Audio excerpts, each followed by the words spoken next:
I heard you tell a story. I think this was in the summer. We haven't had a chance to talk about it here on the show.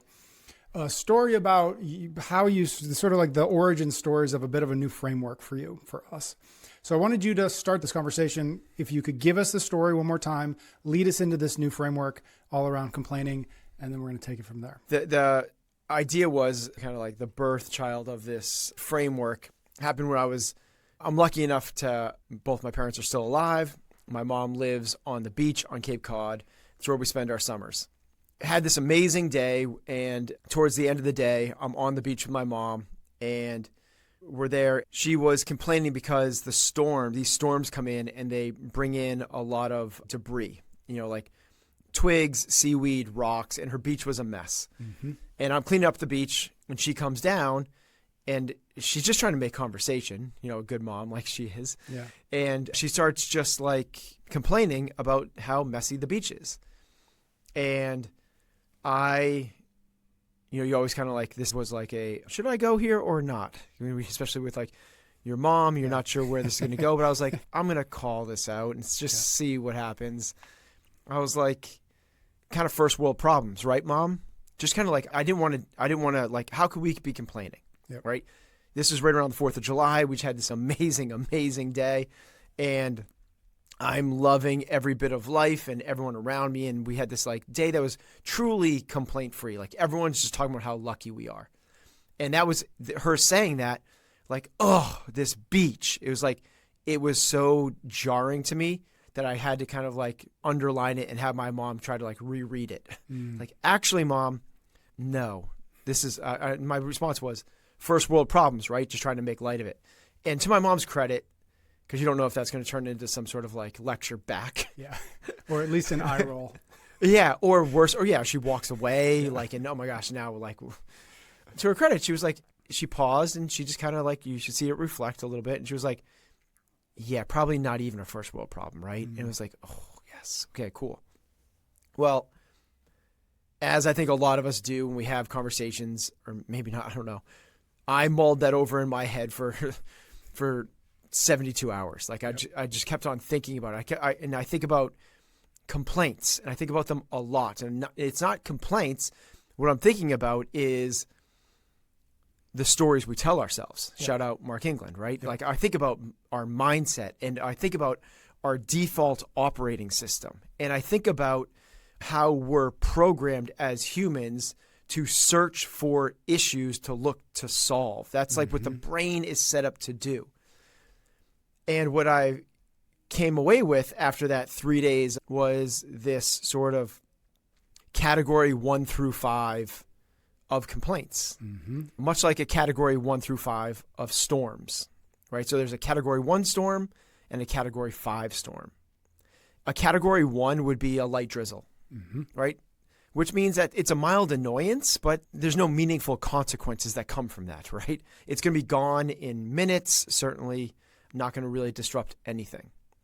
A category 2 would be like a thunderstorm, where you need to make some small adjustments, right? But by tomorrow, nothing's really changed. Yep. You could think of it like a thunderstorm happens during my son's soccer game. They have to either postpone it or cancel it. But by the next day, life is going on as normal. There's no real difference. A category 3 would be like a tropical storm, where there's real consequences and it takes some real energy to solve this thing. A category 4 would be like a hurricane, where your future is different now. It requires your full energy. It requires support from other people, and you need to adapt to something. And then there's the category 5, which is like an existential quake, right? Where life will never be the same. This requires emotional and spiritual rebuilding, right? Like your town got devastated. So if you take that kind of like levels of impact, levels of importance, if you want to use that word, magnitude, you could kind of put complaining alongside of these things. Like, what is the thing that's happening in your life? Is this a light drizzle, a tropical storm, or a category 5? And we can sort of build, we can use these to go, how appropriate or how much attention do we want to give to these things? AKA, is it worth complaining? Because we're not robots, and it's okay. I don't want to pretend like that it's not human to kind of sometimes go like, well, this sucks, Yep. right? Okay, I get it. But if you start to kind of like, we have that kind of like framework for a storm. Now, if you put some examples to what these things might be, and then you go, okay, based off of these examples, what should our response be? What should our mindset be? And what's the lessons we learn? Mm-hmm. Right? So category 1, these momentary frictions. Remember, it's just like, it's the light drizzle. This would be some like you hit some red lights on the way to work. Someone makes your coffee and uses the wrong kind of milk, right? Yep. The example I used when we explained this the first time is like you're on this bike ride and you get a headwind, right? These are like momentary annoyances. They're not real, okay? So here's what we want to do with these guys is this is your chance. This is your opportunity to build your character. This is the practice of non-reaction. Now, you're going to, like, when the headwind pops up, your first thing is like, and then you're like, oh, okay, wait a minute. Wait, it's not real. Like pedestrian, and you're like, okay, let it go. Like, the idea is, can you smile and let it go? These are not problems. They're training reps. So it's not going to matter in 5 minutes, 5 hours, or 5 days.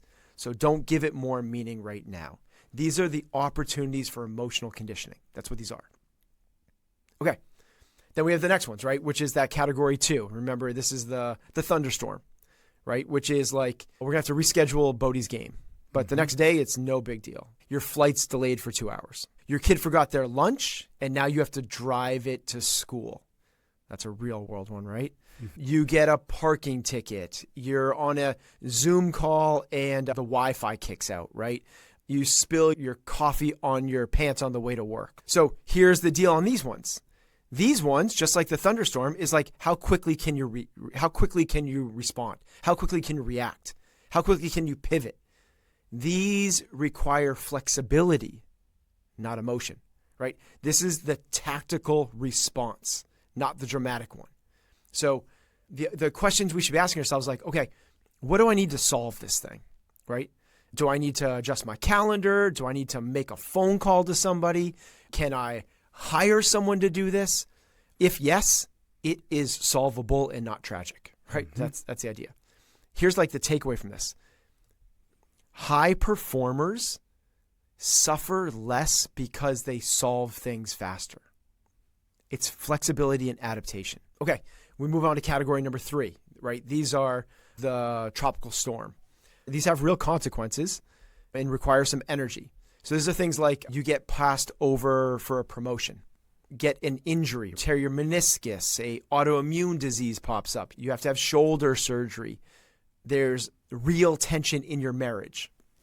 Your car breaks down and you need to get it fixed. Maybe like you have to fire someone. These are real things. Here's the idea behind these ones is just like the tropical storm. These deserve real attention.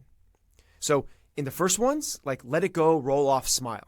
Then it becomes like this thing of like, hey, use it as a training tool to get better, but just respond and react quickly. This one is the understanding that these are serious, but what we want to do is ask ourselves like, are they permanent? Are they as big of a deal as we're making them out to be in the moment? So yes, we can give them some attention. Yes, we can give them some energy. We should. They require energy to solve these things, just like the tropical storm. We don't want to minimize these things, but we also don't want to catastrophize them, right?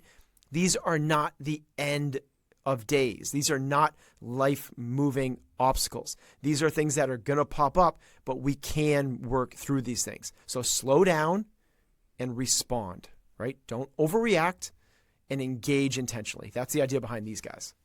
Okay, category 4, right? These are the life-altering events. This is a hurricane. This is the big ones, right? This is your future is now different. They require full energy, full support, and you have to adapt to this kind of new thing. This is cancer diagnosis. This is divorce. This is your business suddenly loses its biggest clients, and now revenue is 40% less. This is like your parents getting dementia. This is your house floods, your house burns, like major things, right? So for these guys, it's about not panicking. This is serious, and you need to rally. We need to be able to create some clarity and focus on what matters. Because what's going to happen is we're going to get into this fight or flight, catastrophizing, and we're going to get in this sewer cycle. And what we really need to do is simplify, reduce the noise, focus on what matters. We have to recognize that we're probably not going to be able to go on this one alone. We need to be able to kind of do this with other people. This is where we rally the crew, and we realize that this is an identity shaping event. So you are now going to come out of this as a different person, right? No one's going to come out of a cancer diagnosis or house burning down or parents having dementia. You're going to emerge differently out of this scenario. So who are you going to be on the other side? Are you going to be able to look back on this with pride or with regret in how you handled it? And the big one out of this one is rally the crew. This is where you need other people. The hurricane brings people together. We need that. And the category 5 is this big, the existential. This is the earth-shattering one. Life will never be the same. Requires spiritual and emotional rebuilding. These are things like your child being diagnosed with stage 4 cancer, your spouse dying, being told that you have a terminal illness, a catastrophe that leaves you with a permanent disability, some sort of devastating betrayal, like your best friend and your wife start hooking up, right? These are major things that are going to change. Life will never be the same. The idea behind here is survival first. Yep. It's not about making meaning of things, right? It's not about what's the tricks I should be using. It's about put one foot in front of the other. The only thing we want to try and do is pull back away from the why me. That's the only thing from a mental thing that we're going to try and stay away from. Instead of why me, it's what now. What do I need to do now to just take one step forward? I'm going to try my damnedest to make it through this day. Mm-hmm. That's it. You are being rewritten in the moment. You will not be the same person on the other side of this thing. Potentially for the better, right? And that we just don't know that just yet. We don't have enough perspective to know how we're going to be rewritten. So the goal is just survive. Get through this thing one day in front of the other. Try not to go into the sewer cycle of why me, and just go, what is the productive thing? Next. Get through it, fall asleep, wake up the next day, next. Because truly only thing that's going to help with any of these things is time and space. Mm-hmm.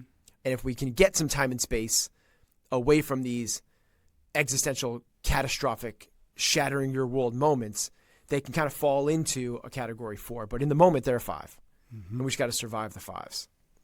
Thank you very much for watching that clip from a longer episode of Chasing Excellence. If you liked it, I'm quite sure you will love the entire episode. You can find the link in the video description, or you can just simply search for Chasing Excellence wherever you listen to your favorite podcasts.